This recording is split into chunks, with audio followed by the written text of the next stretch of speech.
billahi minasyaitonir rajim. Bismillahirrahmanirrahim. Wujuhu yawma idzin na'imah li sa'yiha radiyah fi jannatin 'aliyah la tasma'u fiha laghiyah fiha 'ainun jariyah fiha sururun marfu'ah wa akwabun mawdu'ah wa namariku masfufah wa zarabiyu mabsuthah. Pada hari itu banyak wajah-wajah yang berseri-seri, merasa senang karena usahanya sendiri. Mereka dapat surga yang tinggi. Di sana tidak mendengar perkataan yang tidak berguna. Di sana pula ada mata air yang mengalir, dan di sana ada dipan-dipan yang ditinggikan. Gelas-gelas yang tersedia dekat, dan bantal-bantal sandaran yang tersusun, dan juga permadani yang terhampar. Baik. Kebiasaan Al-Quran apabila menyebutkan tentang ashabun nar, maka Al-Quran juga akan menyebutkan ashabul jannah.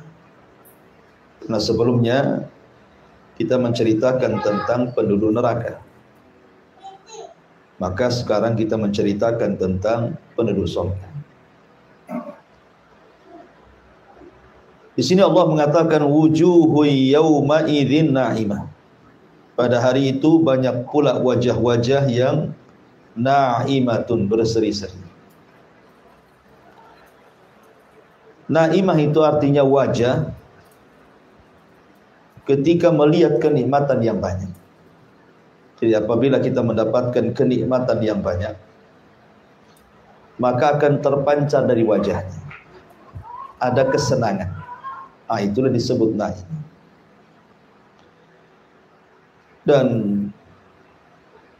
sudah pernah saya katakan bahwa wajahnya penduduk surga itu ada 4 wajah. 2 wajah sebelum masuk surga dan 2 wajah di dalam surga. Adapun sebelum masuk surga, wajah penduduk surga yang pertama adalah wajah-wajah yang putih. Sebagaimana Allah mengatakan, yauma tabyaddu wujuhun wa taswaddu wujuh. Ada wajah-wajah yang sangat putih bersih. Kemudian yang kedua, setelah wajah itu putih bersih, maka akan mengeluarkan cahaya yang disebut dengan musfirah. Wujuhu yawma idzin musfirah, dhahikatun mustabsyirah. Ada wajah-wajah yang musfir, yang bercahaya. Dari wajah putih itu keluar wajah yang bercahaya. Kenapa? Karena dia merasa senang, dhahikah, tertawa, karena merasa senang bahwa dia akan masuk ke dalam surga. Kapan itu terjadi? Para ulama mengatakan bahwa ketika wajah itu memutih, itu saat pertama kali membaca catatan. Jadi saat membaca catatannya, maka setiap dia baca catatannya itu, kemudian wajahnya memutih, dan begitu seterusnya. Kemudian setelah itu baru musfir, dan itu di akhir setelah dia membaca catatan. Sambil dia mengatakan ha umuqra'u kitabiyah, karena dia sudah tahu isinya. Dia mengatakan silahkan baca catatanku. Disitulah wajahnya musfir, dari wajah yang putih itu mengeluarkan cahaya. Kemudian orang ini masuk ke dalam surga, maka inilah wajah ketiga, wujuhu yawma idzin na'imah. Maka ada wajah-wajah pada hari itu ketika masuk ke dalam sorga naimah, berseri-seri. Kenapa? Ketika masuk ke dalam sorga dia melihat banyak kenikmatan di situ. Baru yang terakhir radiyah, wajah-wajah yang penuh dengan redha. Di sini Allah mengatakan wujuhu yauma idzin naimah. Di dunia saja ikhwan, kalau kita mendapatkan nikmat, tentu kita akan senyum-senyum kan. Tidak mungkin orang dapat nikmat tiba-tiba menangis kan. Senyum-senyum, pasti ada masalah kan. Artinya di dunia saja kalau orang mendapatkan nikmat itu pasti nampak dari wajah. Tidak ada nampak lelah, letih, kayaknya ada pikiran, tidak ada. Itu di dunia. Gimana nikmat akhirat gitu ya, nikmat surga yang tidak pernah dilihat mata, didengar telinga, terlintas pun tidak, ya tentu sangat berseri-seri lah, tidak mungkin tidak berseri-seri. Ya. Lah wajah-wajah yang seperti ini tentu karena hasil usaha dia di dunia. Allah mengatakan li sa'yiha radiyah. Karena usaha dia tentunya selama di dunia.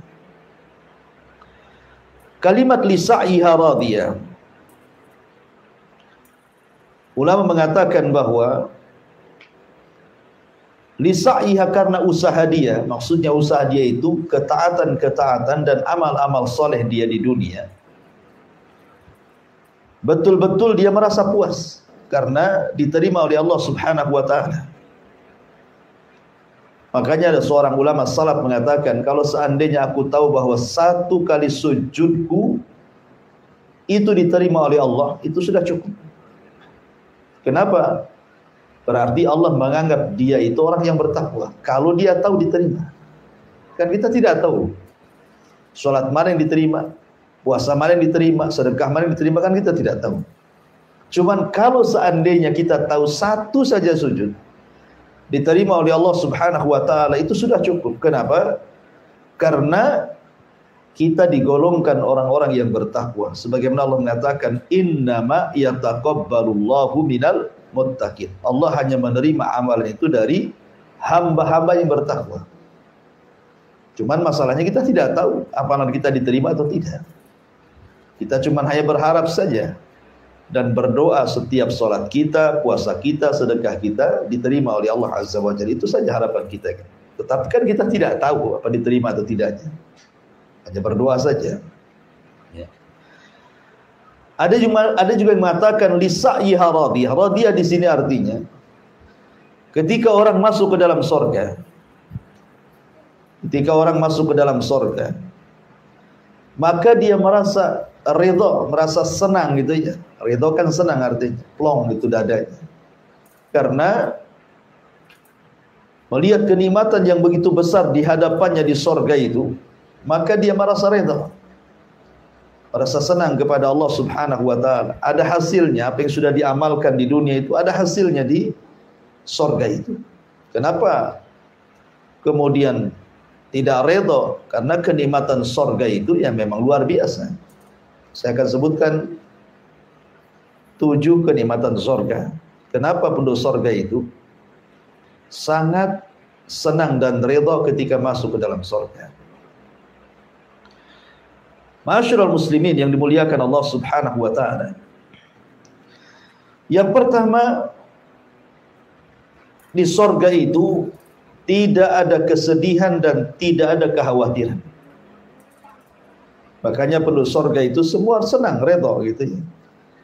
Karena tidak ada kesedihan dan tidak ada kekhawatiran. 2 perkara ini yang selalu menghantui manusia di dunia kan. Sedih dan khawatir. Maksudnya apa?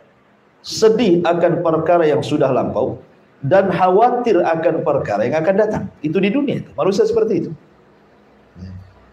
Sedih karena usahanya kemudian gulung tikar, sedih karena orang dicintainya meninggal dunia, sedih karena pokoknya sedih itu biasanya mencakup sesuatu yang telah berlalu.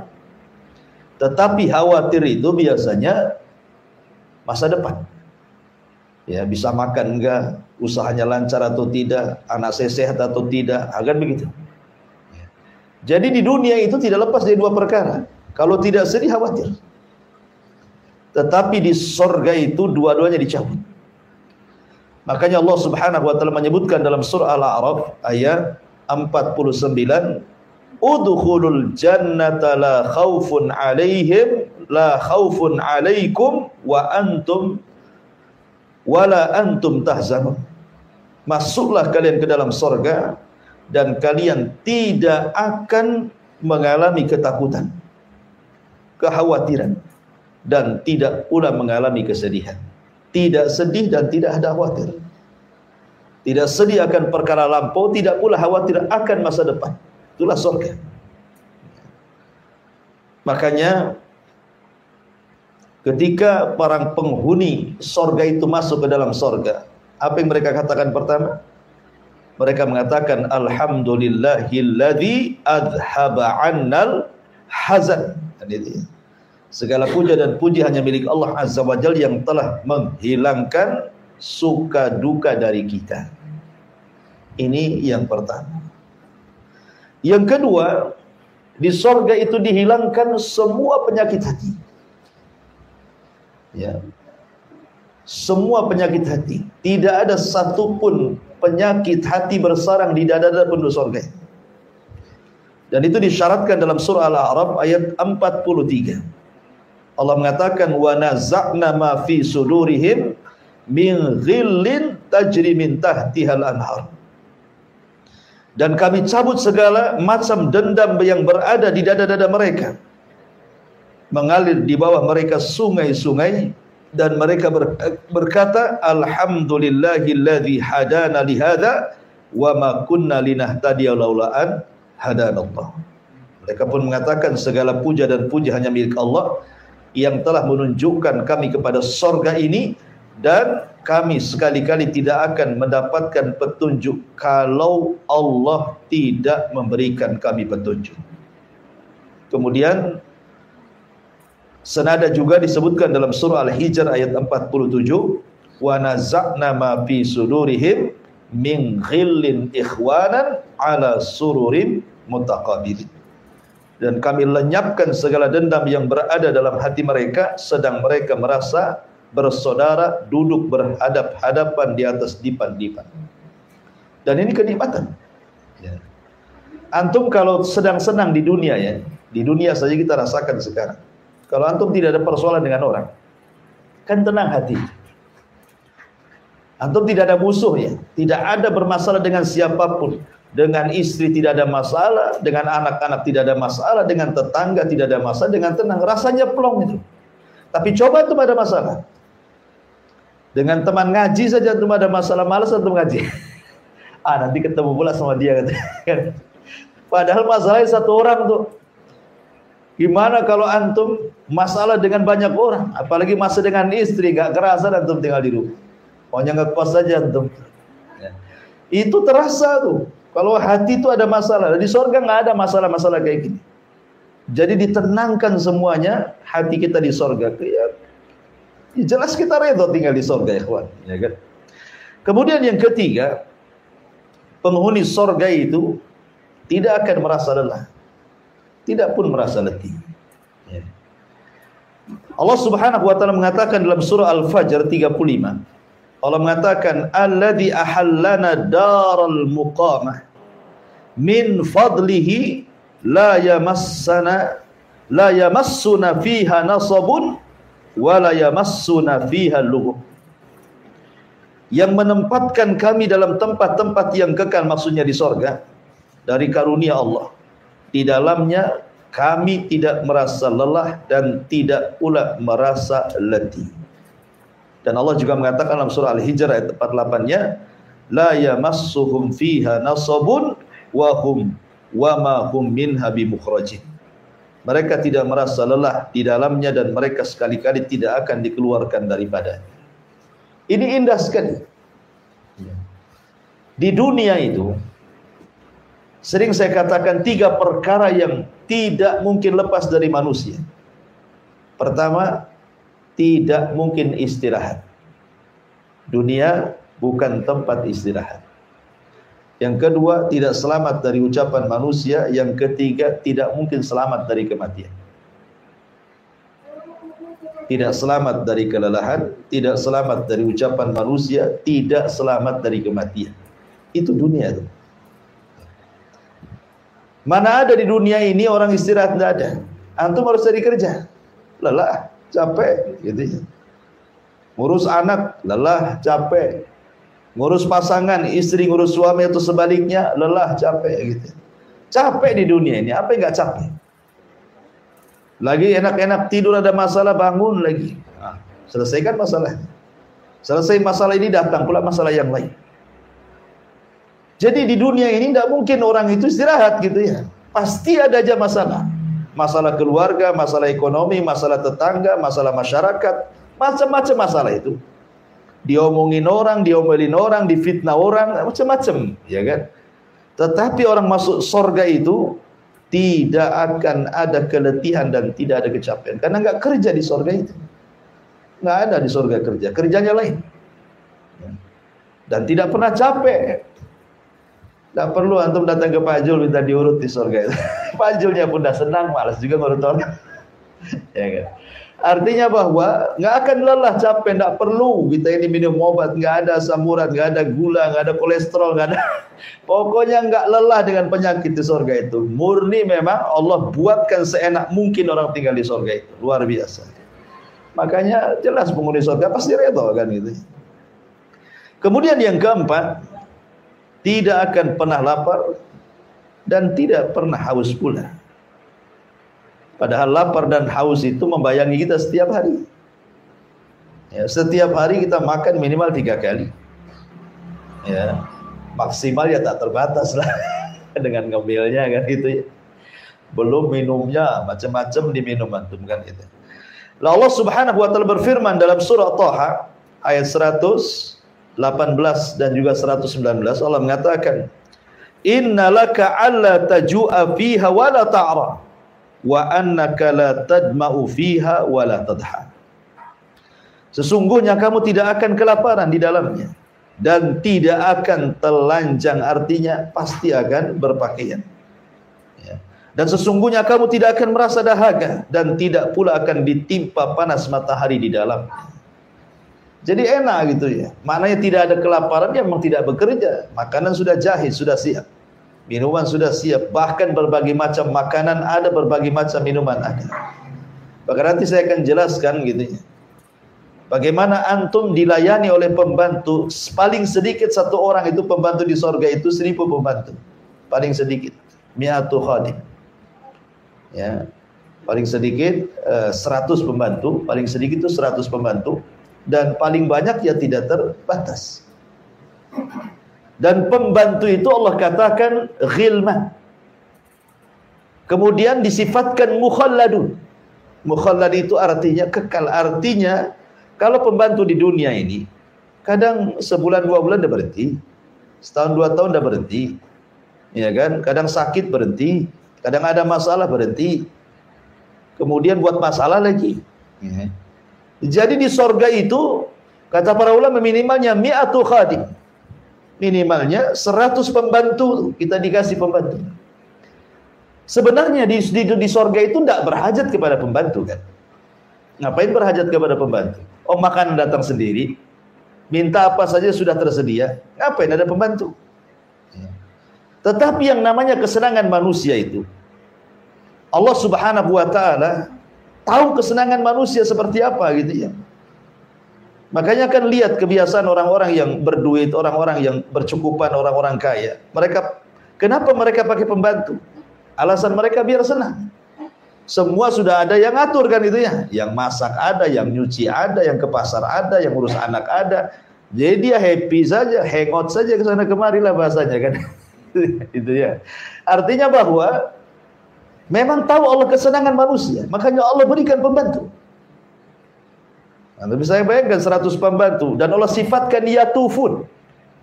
Yatufun itu tawaf. Tawaf itu artinya jalan ke sana. Saking semangat ingin bantu kita itu sampai mereka keliling aja. Kalau kita punya pembantu, tidak bisa. Kalau sudah malam dia tidur. Nah mungkin itu bangunkan. Kan gitu ya. Ya nggak bisa untuk main-main bangunkan. Pembantu pun sudah ada kerjasama dengan kita. Jam sekian kerja, jam sekian istirahat kan itu. Nggak suka-suka bangunkan. Tapi pembantu di surga itu yatufun keliling aja, nunggu kita disuruh kita. Nah itu kan luar biasa. Yatufuna alaihim ghilmanun mukhalladun. Sudah disifati yatufun, ghilman lagi, masih muda-muda lagi ya. Jadi nggak pernah tua pembantunya. Segitu saja.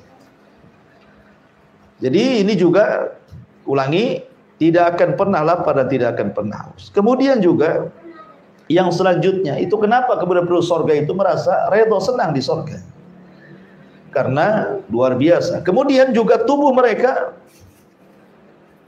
akhlak tubuh mereka, dan juga semua yang ada pada badan mereka betul-betul dibersihkan oleh Allah Azza wa Jalla.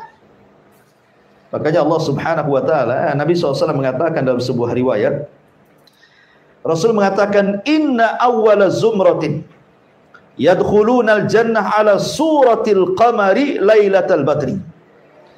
Thumma alladhina yalunahum ala ashaddi kawkabi durriyin fis sama' idha'atan.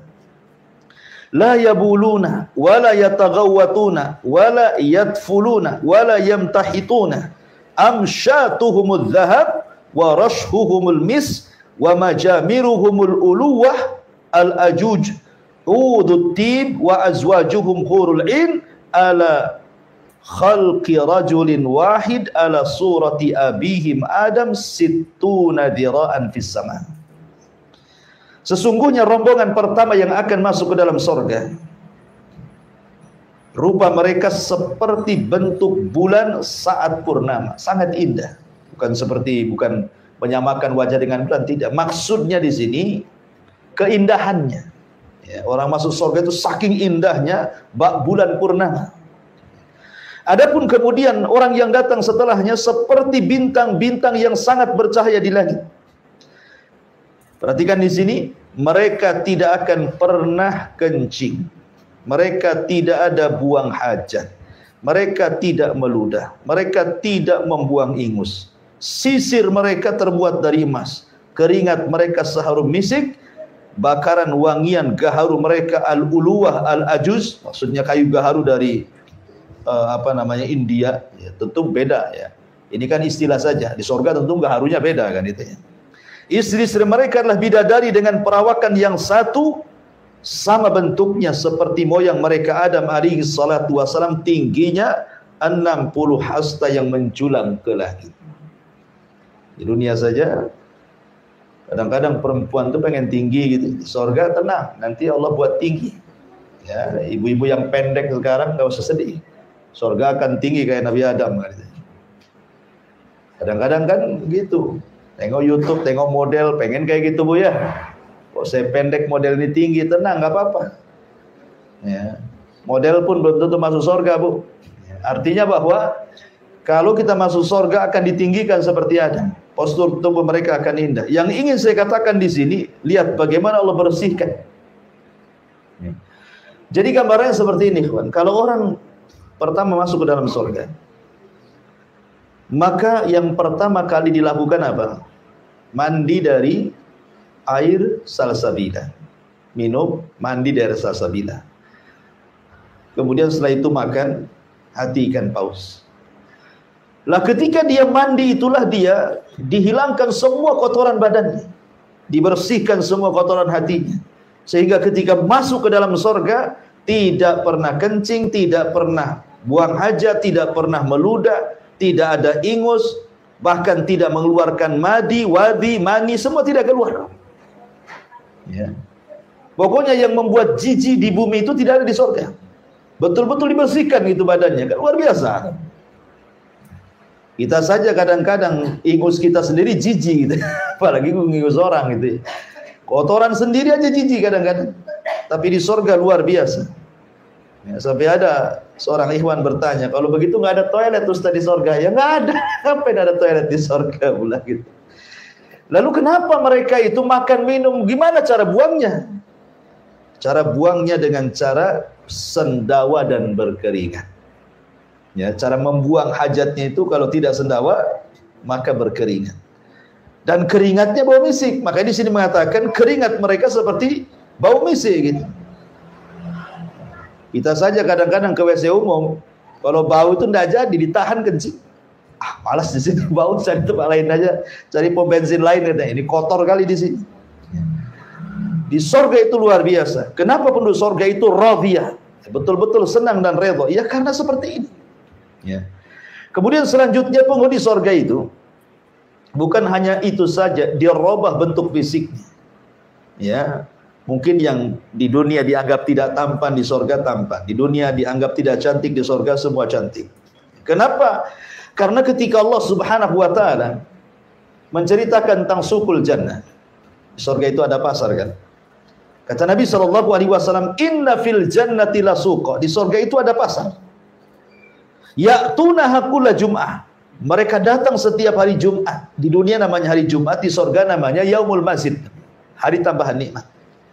Kemudian Rasul mengatakan, fatahubbu rihus shimal fatahsu fi wujuhihim wa thiyabihim fayazdaduna husnan wa jamala. Setiap Jumat mereka ke pasar, kemudian sebelum pulang menemui pasangan-pasangan mereka, maka akan datang angin, ya, bertiup angin utara, lalu menghembus di wajah dan pakaian mereka, dan tiba-tiba seperti disulap gitu ya. Wajah mereka makin tampan, makin cantik, pakaian mereka pun makin luar biasa. Karena penduduk surga itu berapa lapis pakaiannya?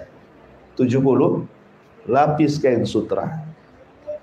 Antum melihat tuh raja-raja dulu itu kalau pakai pakaian berlapis-lapis. Ya. Jadi penduduk surga itu sekali pakai itu pakaiannya 70 lapis kain sutra. Maka satu lapisan akan lebih baik lagi dibandingkan lapisan satunya. Jadi kalau kita buka lapisan satu lebih indah lagi, dibuka lagi lebih indah lagi, lebih indah lagi, dan begitu seterusnya. Sementara kain sutra di dunia diharamkan bagi laki-laki, tidak boleh. Ya. Dan akan dihalalkan di surga bagi laki-laki. Kemudian yang terakhir tentunya yang berapa ini? Berenam, ya, selalu diabadikan, tidak pernah tua, bahagianya diabadikan, kenikmatannya diabadikan, dan semuanya serba abadi. Dan itu dijelaskan di dalam sabda Nabi SAW, yunadi munadin, inna lakum antasikhu falatasqamu abada, wa inna lakum antahyu falatamutuna abada, wa inna lakum antashibbu falatahramu abada, wa inna lakum antan'amu falatab'asu abada. Kata Nabi SAW, maka datanglah penyeru, sesungguhnya kalian hidup dan tidak akan pernah mati selamanya. Sesungguhnya kalian sehat, tidak akan sakit selamanya. Sesungguhnya kalian muda, tidak akan pernah tua selamanya. Dan sesungguhnya kalian akan bersenang-senang dan tidak akan bersedih selamanya. Bayangkan juga 4 perkara ini, ya. Hidup selamanya, kemudian muda selamanya, sehat selamanya, nikmat selamanya. Apa yang ingin? Yang kita cari lagi coba. Makanya tidak ada kenikmatan di dunia yang Allah berikan kemudian kita mengatakan hasbuka ya Rabb, cukup ya Rabb, kecuali surga. Di dunia ini kalau Allah berikan banyak nikmat, kita tidak akan pernah mengatakan hasbuk, cukup, pasti tambah. Kalau Allah berikan satu lembah emas, pasti minta lembah emas berikutnya. Tetapi di surga itu Allah mengatakan jazaan hisaban. Ya, dalam surah An-Naba itu gimana? Jazaan hisab, kan itu ya? Ya. Maksudnya jazaan hisab atau jazaan kemudian jazaan kemudian hisaban. Jadi ada 3 nikmat yang Allah berikan. Pertama jaza, yang kedua atau, yang ketiga hisab. Apa maknanya? Pertama atau pertama jaza, bahwa setiap amalan akan dibalas. Bahkan satu amalan itu terkadang berlipat-lipat balasannya kan. Seperti namanya pahala sabar, kan tidak ada batasnya. Pahala sabar itu kan tidak ada batasnya. Ataupun namanya pahala sedekah, berapa pahalanya? 700 kali lipat. Berarti orang yang 1 kali sedekah akan mendapatkan kenikmatan 700 kali lipat, kan begitu di dunia, di surga dengan balasan itu. Kemudian yang kedua atau, maksudnya atau itu segala yang kita inginkan diberikan. Kemudian maksudnya hisab itu artinya mengatakan hasbuk, cukup ya Rabb. Saking banyaknya cukup. Mana ada orang katakan cukup di dunia? Nggak ada. Kalimat cukup itu hanya disebutkan oleh penduduk surga saja. Cukup ya Rabb, sudah cukup ya Rabb. Sebagaimana ketika Allah Subhanahu wa taala kemudian mengatakan saluni ma syi'tum, mintalah sesuka kalian. Fahada yaumun mazid, ini hari tambah nikmat kepada kalian. Apa yang mereka katakan? Ya Rabb, alam tubayyid wujuhana wa tudkhilana al-jannah wa tubaiduna anin nar. Ya Rabb, sudah cukup engkau sudah memutihkan wajah kami, kau masukkan kami ke sorga, kau keluarkan kami dari neraka, apa lagi? Ya kan? Jadi tidak ada orang yang mengatakan hasbuk kecuali penduduk sorga. Karena memang kenikmatannya, sekali lagi, orang penduduk sorga tidak akan mati selamanya, tidak akan sakit selamanya, tidak akan tua selamanya, dan akan mendapatkan kenikmatan selamanya. Wajarlah penduduk sorga ridha. Ya. Dan yang terakhir tentunya adalah kenapa penduduk sorga di sa'iha radiyah, sangat ridha, sangat senang itu ya di sorga itu, karena masing-masing manusia Allah berikan satu kerajaan. Ada yang dapat dua kerajaan, tetapi minimalnya satu orang itu, dan itu serendah-rendahnya orang yang masuk surga, Allah berikan kerajaan. Kerajaan yang jauh lebih indah dibandingkan kerajaan dunia. Itu serendah-rendahnya penduduk surga. Bahkan malaikat saja kalau tidak berjumpa izin dulu. Malaikat hendak berjumpa dengan orang yang paling rendah itu izin dulu. Kemudian dikasihkan dayang-dayang, pelayan-pelayan, dan begitu seterusnya. Gimana tidak raja dia? Padahal itu serendah-rendahnya penduduk surga. Makanya Allah mengatakan li sa'iha radiyah. Kemudian Allah mengatakan fi jannatin 'aliyah, di surga aliyah yang tinggi. Ya, li sa'iha radiyah fi jannatin 'aliyah, mereka akan mendapatkan sorga atau dalam sorga aliyah yang tinggi. Dari sini ada pelajaran tentang harusnya seorang mukmin itu punya himmah aliyah, punya semangat tinggi.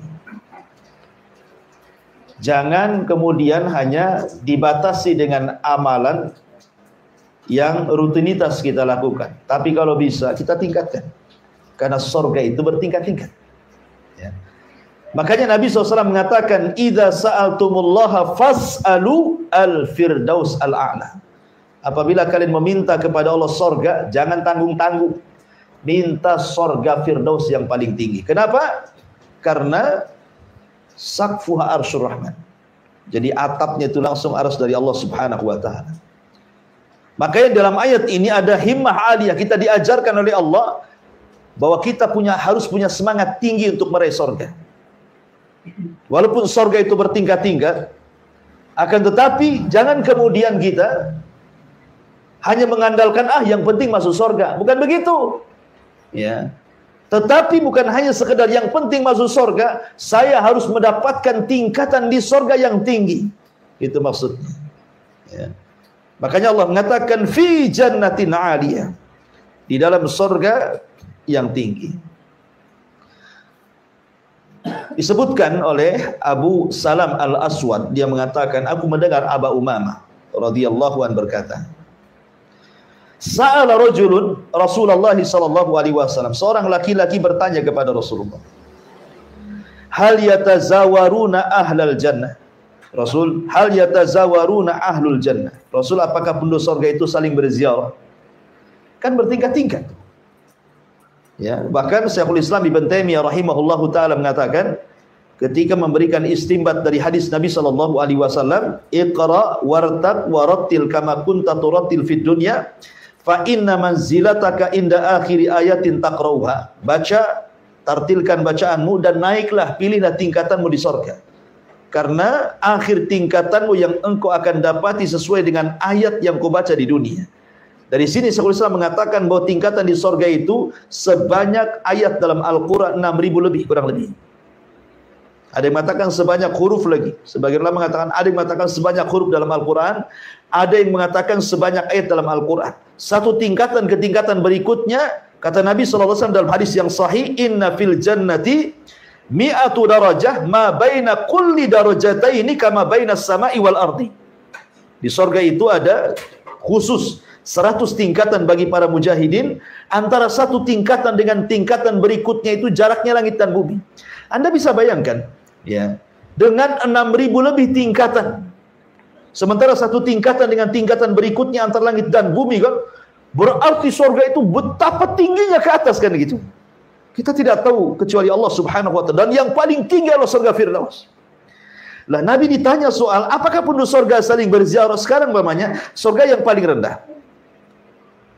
Seseorang mendapatkan surga yang paling rendah, kawannya pula surga yang tinggi sekali. Macam mana cara menziarahinya? Kan tidak mungkin surga yang rendah menziarahi surga yang tinggi, kan? Mustahil. Karena kalau dia bisa naik berarti apa faedahnya? Tafawut fil amal. Ya, perbedaan amal itu ada apa faedahnya? Ya, makanya kemudian ada perbedaan amalan itulah dengan perbedaan tempat duduk di surga. Makanya Rasul ditanya, apakah penduduk surga itu saling berziarah? Wahai Rasul, maka Rasul mengatakan, na'am, ya. Caranya gimana? Innahu yahbitu ahlud darajatil ulya ila ahli darajatis sufla. Yang atas turun ke bawah. Jadi dari tingkatan ke atas turun ke bawah. Macam mana naiknya lagi? Ya. Apa mereka terjun payung gitu? Tidak, sebagaimana mengatakan Allah sediakan rof-rof. Rof-rof itu sayap, antum bisa naik di situ. Kemudian antum terbang dengan rof-rof itu, dengan sayap itu. Sebagaimana Rasulullah SAW pernah menggunakan rof-rof saat peristiwa Mi'raj, karena Isra kan pakai buraq. Adapun naik ke langitnya itu pakai rof-rof. Disediakan sayap, naik di situ, kita naik terbang ke atas. Ya, itulah penduduk surga, ikhwan, ya kan? Baik, masyarul muslimin wal muslimat rahimani wa rahimakumullah. Makanya kenapa kemudian penduduk surga yang paling bawah itu seolah-olah dia tuan rumah, raja. Karena pertemuan penduduk surga yang memungkinkan itu di mana? Di surga yang paling rendah lah. Kan nanti satu penduduk surga akan berjumpa tuh dengan Allah. Ya. Di mana pertemuannya coba? Di surga yang tinggi mustahil, surga yang rendah nggak mungkin naik. Ya. Yang memungkinkan pertemuan itu ya di surga paling rendah, karena yang di atas bisa turun ke bawah, sementara di bawah tidak mungkin naik ke atas. Kan gitu ya. Nanti akan ketemu tuh satu penduduk surga di surga yang paling rendah. Disitulah dijadikan kursi-kursi. Pejabat utama, pejabat kedua, pejabat ketiga. Antum paling belakang, ngampar di belakang kan. Yang pertama ulul azmi dulu kan. Nah, para rasul, para nabi, para syuhada, para siddiqin, para solihin. Antum ada di mana itu masuk surga kan itu ya. Artinya kan sudah disilakan. Disitulah Allah datang di balik tabirnya. Kemudian Allah mengatakan, aku memiliki janji kepada kalian. Ya, dan saya tidak mungkin menyelisih janjiku, kata Allah. Kemudian Allah mengatakan, ini hari tambahan nikmat, mintalah sesuka kalian kepadaku. Kata penduduk surga, sudah cukup ya Rabb. Kau sudah mutikan wajah kami, masukkan ke surga, melukan dari neraka, nggak apa lagi, nggak ada lagi.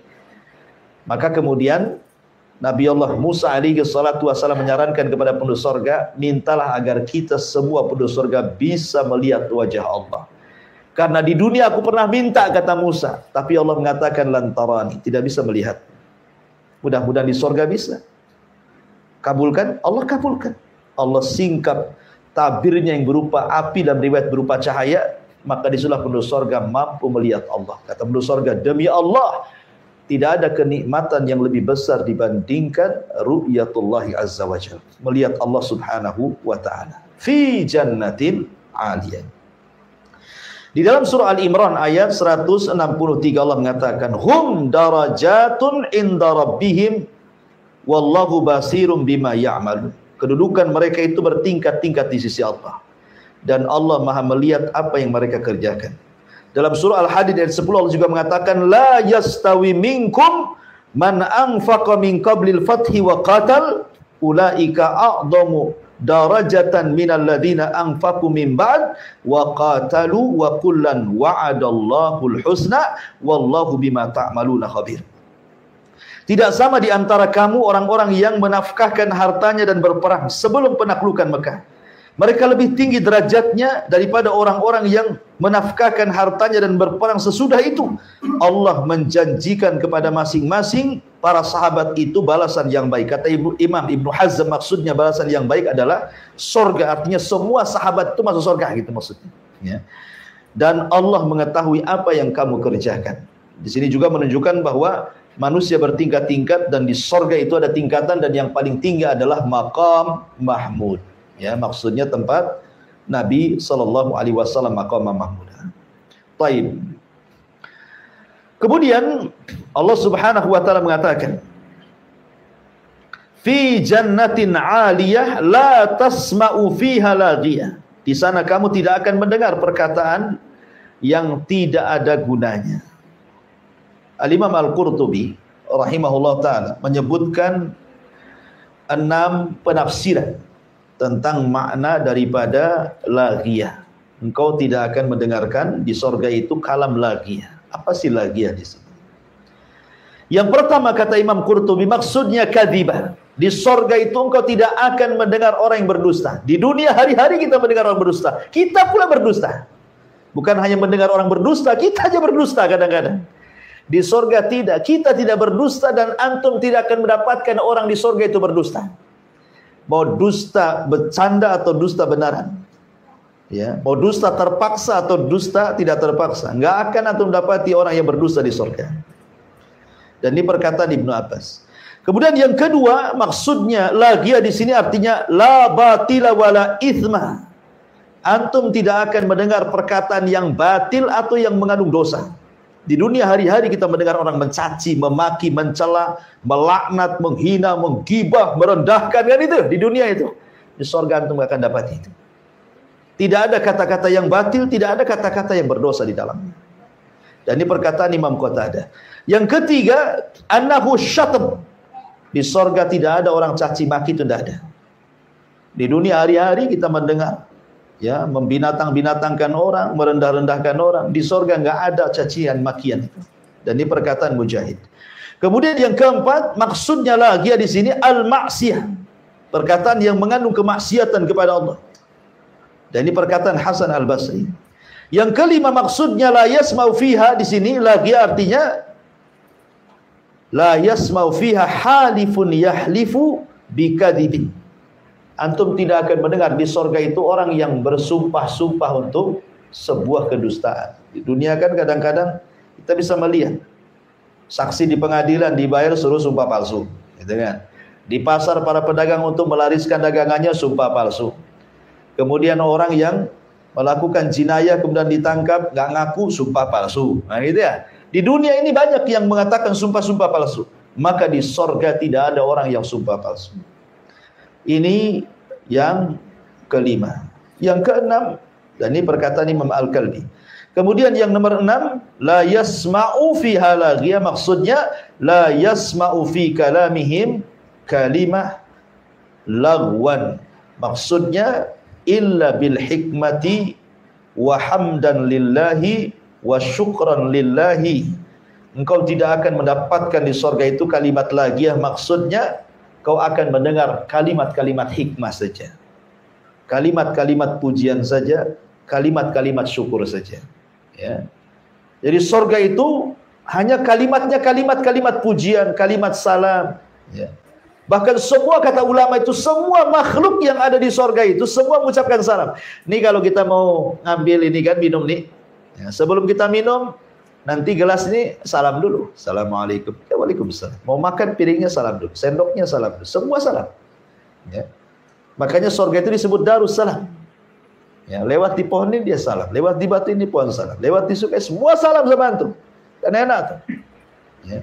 Makanya kalau satu perumahan, anggaplah perumahan di sini, mau mempraktekkan budaya penduduk surga, mengucapkan salam damai satu perumahan. Coba saja. Satu perumahan ini setiap ketemu dengan tetangganya assalamualaikum. Walaupun hanya mungkin kehalang jidar, kehalang tembok, ketemu lagi assalamualaikum. Enaknya nih perumahan. Mungkin bisa viral ikhwan. Mungkin perumahan salam nantinya itu. Gitu ya. Itu. Ini di surga semua mengucapkan salam. Subhanallah kan itu. Jadi Allah mengatakan la yasma'u fiha laghiyah. Itulah 6 penafsiran yang disebutkan Al-Imam Al-Qurtubi rahimahullahu ta'ala. Kemudian Allah mengatakan, la yasma'u fiha laghiyah, fiha ainun jariyah. Di sana ada mata air yang mengalir. Di dalam surah Al-Hijr ayat 45 Allah mengatakan, innal muttaqina fi jannati wa uyun.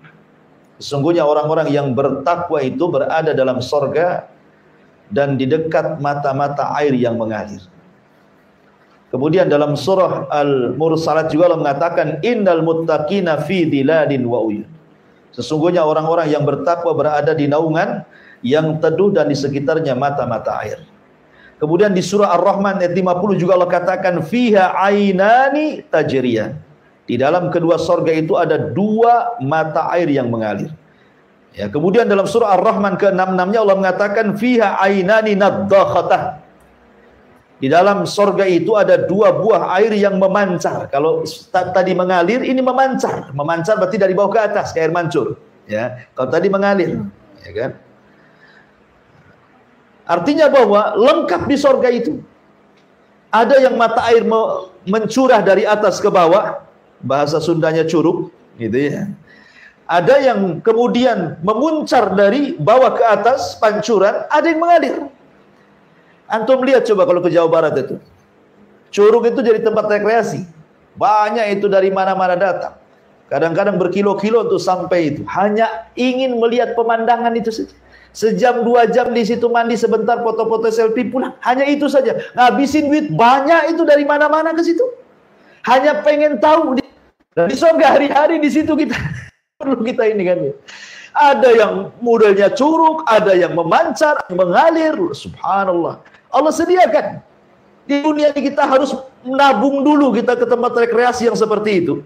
Di surga nggak usah nabung lagi. Memang Allah sediakan untuk antum dan keluarga. Dan mata air itu berbagai macam. Allah mengatakan ada namanya mata air kafur. Mata air kafur. Allah mengatakan dalam surah Al-Insan, innal abrara yashrabuna min ka'sin kana mizazuha kafura ainan yashrabu biha ibadullah yufajjirunaha tafjiran. Dalam surah Al-Insan ayat 5 sampai 6, sesungguhnya orang-orang yang berbuat kebajikan mereka minum dari gelas berisi minuman yang campurannya adalah air kafur. Apa air kafur itu? Yaitu mata air di dalam sorga yang daripadanya hamba-hamba Allah minum, yang mereka dapat mengalirkannya dengan sebaik-baiknya. Maksud kafur di sini artinya khamr. Ya. Bayangkan mata air khamr memancar. Ya. Antum kalau mau mabuk di dunia, cari minuman yang paling lezat, mahal harganya. Belum lagi habis mabuk antum caci maki orang. Paling rendah itu kan. Paling rendah itu orang mabuk itu caci maki orang. Nabok orang, kelahi sama orang, ujung-ujungnya tidur di got kan itu. Sadar. Nyusahin orang mabuk itu. Tetapi Allah mengatakan khamr di surga itu ladzati lisyaribin. Lezat bagi para peminumnya. Ya, wa anharun min khamrin ladzati lisyaribin. Dan ada sungai-sungai dari khamr itu lezat. Bukan hanya sungai, ada pancurannya lagi. Ainun kafur namanya. Ainun kafur. Ya, ainun kafur itu artinya khamr yang dicampur dengan kafur. Luar biasa. Taib. Ya, kalau kafur di dunia itu kan maksudnya dibuat dari pohon ya, berwarna putih yang kemudian menimbulkan aroma wangi, itu apa namanya itu?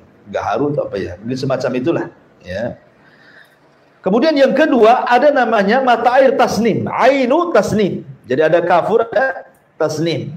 Dan itu disebutkan di dalam surah Al-Mutaffifin 25 sampai 28. Allah mengatakan yusqauna min rahikim makhtum khitamuhu miskun wa fi halika falyatanafasil mutanafisun wa mizajuha min tasnim ainan yashrabu bihal muqarrabun.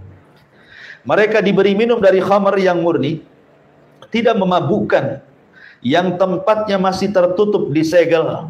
Ya, betul-betul memang disegel gitu ya. Tutupnya itu, ya. Penutupnya dari kasturi. Dan untuk yang demikian itu hendaknya orang-orang berlomba-lomba dan campurannya dari tasnim. Apa tasnim? Mata air yang diminum oleh mereka yang dekat kepada Allah Subhanahu wa ta'ala. Jadi ada namanya ainu, mata air tasnim. Khamar terlezat di penduduk sorga itu disebut tasnim, ya kan? Baik, kemudian ada namanya mata air salsabilah. Ya, ada kafur, ada tasnim, ada salsabilah. Dan itu disebutkan dalam surah Al-Insan 17 sampai 18. Wa yusqauna fiha ka'san kana mizajuha zanjabilah. Ainan fiha tusamma salsabilah. Di dalam surga itu mereka diberi minum segelas minuman yang campurannya adalah jahe, wedang jahe. Kalau di dunia wedang jahe ya, yang didatangkan dari sebuah mata air sungai yang dinamakan salsabilah. Nah, itu. Jadi air jahe itu, wedang jahe itu diambil dari mata air yang disebut dengan salsabilah. Luar biasa ya. Jadi salsabilah ma'ruf ya, minuman yang paling lezat juga di penduduk surga. Masyarul muslimin yang dimuliakan Allah Subhanahu wa taala. Intinya bahwa di surga itu berbagai macam mata air dan semua bisa diminum. Ya. Kita saja ikhwan, terkadang kan kalau kita melihat di kenyataan di alam kita, kadang-kadang ada satu pulau di tengah lautan. Kayak di sini mana ya, Pulau Putri gitu ya. Kan itu kan di tengah laut itu ya. Kadang-kadang kalau kita gali sumur enggak asin pula tuh. Padahal dia dikelilingi lautan. Ya. Ada juga gunung itu terkadang ada dua mata air, yang satu panas, yang satu dingin. Ya. Yang satu panas, yang satu dingin. Atau ketika kita masuk ke dalam gua, terkadang dalam gua itu kan ada mata air juga di situ kan. Ya. Itu di dunia bisa terjadi gitu. Apalagi di surga yang seperti itu. Ya. Belum lagi cerita sungai-sungainya, ya sudah jangan cerita lah ya. Fiha anharun min ma'in ghairi asin wa anharun min labanin lam yataghayyar ta'mu wa anharun min khamrin ladzati lisyaribin wa anharun min asalin musaffa. Dalam surah Muhammad ayat 15, di dalam surga itu ada sungai-sungai dari air yang tidak pernah berubah rasa dan baunya. Betul-betul dari sumbernya. Ya, kayak kita kalau ke sumber air itu rasanya main minum saja kayaknya enak kali gitu ya. Dan tidak pernah berubah. Ya. Saya dulu masih kecil-kecil di Jawa Barat tuh, Masya Allah di belakang rumah itu ada sungai. Di desa saya itu ada 3 sungai. Ya, ada 3 sungai itu. Semua jernih, semua bisa mandi, bisa nyuci, bisa semua. Sekarang sudah tua, sudah muda lah ya. Pulang, subhanallah, jadi limbah tahu semua. Sungainya penuh dengan limbah tahu. Semua buat pabrik tahu. Enggak ada, jangankan lagi orang tua, anak-anak yang senang nengok air pun tak mau nyemplung di situ. Gatel. Ya, subhanallah juga. Dulu kayaknya enak itu main, sekarang jadi limbah tahu, 3-3 limbah tahu. La haula wala quwata illa billah. Baik. Jadi di sini Allah Subhanahu wa taala mengatakan bagaimana Allah berikan sungai-sungai yang airnya jernih sekali, tidak rasanya tidak berubah, baunya tidak berubah. Termasuk juga sungai dari susu yang tidak berubah. Susu di surga nggak perlu kalengan kayak kita beli di minimarket gitu ya. Memang sungai tinggal nyiduk saja. Belum lagi sungai dari khamar, belum lagi sungai dari asal, dari madu. Nggak perlu kita ngambil tawon gunung, tawon liar gitu ya. Nggak perlu, sudah ada sungainya. Karena Allah mengatakan fiha sururun marfu'ah. Di dalamnya ada dipan-dipan yang ditinggikan. Ya. Masyarul muslimin wal muslimat rahimani wa rahimakumullah. Apa makna surur di sini? Sebagian para ulama mengatakan makna surur itu, maksud dipan-dipan di sini bukan dipan hakikat, tidak. Maksud makna surur di sini artinya hurul 'ain. Ya. Jadi makna surur di sini, di sana di sorga itu ada surur, maksudnya ada bidadari marfu'ah yang ditinggikan. Dan ulama pernah mengatakan bahwa minimalnya wanita sorga, saya ulangi, wanita sorga itu ada 3 macam. Wanita di sorga itu ada 3 macam. Pertama, wanita ahli dunia yang masuk ke dalam surga. Wanita ahli dunia yang masuk ke dalam surga, dan ini ratunya. Kemudian yang kedua, hurul ain, yang banyak dikisahkan dan diceritakan dalam Quran dan hadis Nabi. Kemudian yang ketiga, al-wasifah, para dayang-dayang, pembantu-pembantu para bidadari. Semua halal. Baik wanita ahli dunia yang masuk dalam surga yang menjadi pasangan antum, baik bidadari ataupun wasifah. Wasifah itu artinya para pembantu. Satu orang wanita penduduk surga memiliki 70 bidadari. Satu orang ratu akan memiliki 70 bidadari yang akan membantunya. Setiap satu bidadari memiliki 70 dayang. Semua halal bagi antum. Berapa jumlahnya? Ya. Antum punya istri di surga satu. Nanti Allah kasih setiap satu istri untuk membantunya 70 bidadari. Setiap satu bidadari 70 wasifah pembantu. Kalikan saja. Itu kalau antum istrinya satu. Kalau antum istri yang 4, kalikan lagi. Ya. Subhanallah, coba itu. Luar biasa. Ya. Luar biasa itu. Itu halal semuanya. Halal bagi kita semua. Sururun marfu'ah. Dan marfu'ah di sini ya ma'ruf. Ya, marfu' minan nifas, marfu' minal haid. Tidak ada nifas, tidak ada haid, tidak meludah, tidak buang hajat, tidak ini, bahkan marfu'ah min thayyib, tidak janda, perawan terus. Semua marfu'. Betul-betul ditinggikan oleh Allah Subhanahu wa taala. Ada juga surur ini maksudnya ya dipan-dipan. Ya. Dan dipan-dipan itu sangat tinggi sekali. Sebutkan oleh ahli tafsir. Jadi kalau antum naik dipan itu, kalau kita punya dipan tinggi, dan kadang kalau di pondok itu kan ada yang tidur di atas gitu ya, kita harus naik tangga. Ya. Kata ahli tafsir mengatakan, dipan-dipan penduduk surga itu dia yang akan merendah kepada kita, kemudian kita naik, baru dia naik. Setinggi mana dipan itu? Setinggi antara langit dan bumi. Supaya dari dipan itu kita bisa memandang pemandangan semua yang ada di bawah. So, tidurnya aja kayak gitu. Terus surga. Tidurnya aja kayak gitu. Kadang-kadang kita ini kan sekali-kali pengenlah tidur di luar gitu ya. Kalau pas bulan purnama gitu kan. Nah, kalau ada ngampar nengok sama istri sama anak kayak senang begitu. Surga enggak perlu itu hari-harian tuh kayak gitu. Ya, naik ke dipan, terbang dipannya, nanti antum tengok pemandangan semua yang di bawah surga itu.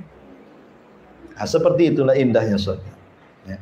Kemudian Allah mengatakan wa aqwabun mawdu'ah, dan gelas-gelas yang tersedia di dekatnya. Siapa yang mengantar gelas-gelas? Para pembantu yang saya ceritakan. Dan pembantu itu ada yang mengatakan ghilman. Ghilman mukhallad, anak-anak kecil. Ya. Ada yang mengatakan ghilman ini. Apakah ghilman ini anak-anak kecil ini? Memang Allah ciptakan di sorga memang khusus untuk membantu kita. Ataukah anak-anak kecil itu anak-anak dunia yang mati sebelum balik? Ini menjadi khilaf para ulama. Ada yang mengatakan mereka adalah anak-anak kecil yang belum balik kemudian meninggal, baik anaknya orang mukmin atau orang kafir. Karena orang kafir kalau punya anak belum balik, belum punya dosa, dia meninggal. Apa dosa dia kalau diadabkan?